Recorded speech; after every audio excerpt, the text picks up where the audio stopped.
जाई के बाजार से तू फलवा लियोई हो, निमिये के डाढ़ पे झूलनवा लगई हो, सातो बहिन के हो तू झूलई हो, निमिये के डाढ़ पे झूलनवा लगई हो, सातो बहिन के हो तू झूलई हो। जय माता दी। कैसे सिंगर भाई लोग, फाइनली ये जो गाना लिखे हैं ना, दुर्गा पूजा सॉन्ग लिखे हैं 2024 के लिए। तो अगर आप सिंगर हैं तो इस गाने को गा सकते हैं, रिकॉर्डिंग करवा सकते हैं दोस्तों। बिल्कुल हम ये गाना फ्री में लिखे हैं, हम लिखे हैं दुर्गा पूजा के गाना देवी गीत, ठीक है ना दोस्तों। तो पूरा वीडियो को फुल देखिए, हम गाना को स्टार्ट कर रहे हैं। लेकिन गाना को स्टार्ट करने से पहले कुछ मेरा बात को दिमाग में नोट कर लीजिए दोस्तों। आपसे रिक्वेस्ट है कि इस गाने को पूरा फुल देखिए, हम गारंटी के साथ कहते हैं आप इस गाने को गाइएगा ना तो दोस्तों बजने से कोई नहीं रोक सकता है। तो चलिए, चैनल पर नए हैं तो सब्सक्राइब कर दीजिए, लाइक कर दीजिए। मेरा नाम जान लीजिए, मेरा नाम है राइटर राजा सिंघानिया।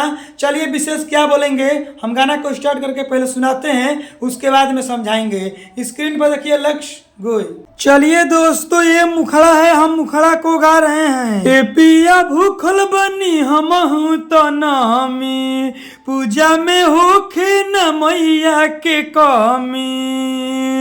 हाँ हाँ, ए पिया भूखल बनी हमहू तो नामी, पूजा में होखे न मैया के कमी। जाई के बाजार से तू फलवा लियोई हो, जाई के बाजार से तू फलवा लियोई हो, निमिये के डाढ़ पे झूलनवा लगई हो, सातो बहिन के हो तू झूलई हो, निमिये के डाढ़ पे झूलनवा लगई हो, सातो बहिन के हो तू झूलई हो।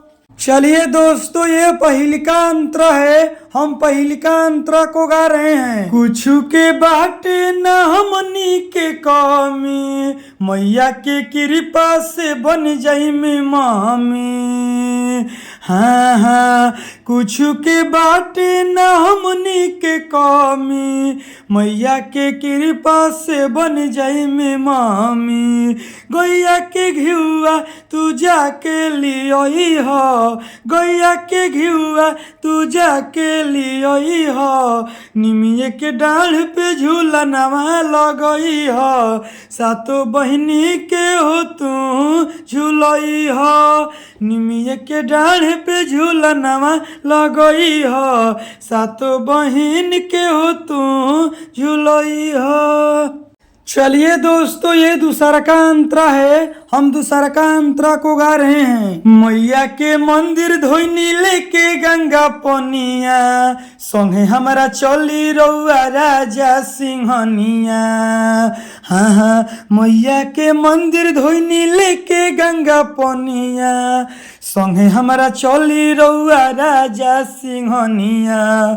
आशीष नंदन के बात ना भूलई हो, आशीष नंदन के बात ना भूलई हो। दोस्तों, जहां आशीष नंदन लिखा हुआ है तो फाइनली आशीष भाई ने कमेंट बॉक्स में कमेंट किए थे कि राजा भैया गाने में मेरा नाम डालिएगा आशीष नंदन। तो देखिए दोस्तों, फाइनली आशीष नंदन का गाना में नाम डाल दिए हैं। अगर इसी तरह आप भी सिंगर हैं, अपना गाना में नाम डलवाना चाहते हैं तो सबसे पहले आपको करना क्या पड़ेगा कि हम गाना में आपका नाम लेंगे। सबसे पहले आप चैनल पर नए हैं तो सब्सक्राइब कर दीजिए, लाइक कर दीजिए और कमेंट बॉक्स में आप अपना नाम लिखिए कि आपका नाम क्या है। अगले वीडियो बनाएंगे तो उस गाने में आपका नाम ले लेंगे, जैसे हम आशीष नंदन का नाम लिए हैं। आगे का लाइनी, आशीष नंदन के बात ना भूलई हो, निमिये के डाढ़ पे झूलनवा लगई हो, सातो बहिनी के हो तू झूलई हो, निमिये के डाढ़ पे झूलनवा लगई हो, सातो बहिन के हो तू झूलई हो। चलिए दोस्तों, गाना समाप्त हो गया है। अब मेरा बतिया को ध्यान से सुन लीजिए। अगर आप सिंगर हैं, चाहते हैं कि नहीं राजा भाई हम इस गाने को नहीं गाएंगे जो आप डाले हैं यूट्यूब पर, हम अपने लिए पर्सनल गाना गाएंगे लिखवा कर आपसे। तो अगर आप सिंगर हैं, पर्सनल गाना लिखवाना चाहते हैं इनसे बढ़िया, इनसे बेस्ट, तो दोस्तों कहीं जाने की ज़रूरत नहीं है। देखिए स्क्रीन पर मोबाइल नंबर है, कॉल करके हमसे बात करिए। हम आपको पर्सनल गाना लिख कर दे देंगे, इनसे बढ़िया, इनसे बेस्ट। तो दोस्तों देर किस बात की, स्क्रीन पर मोबाइल नंबर है, फटाफट कॉल करिए, बात करिए। Bye by.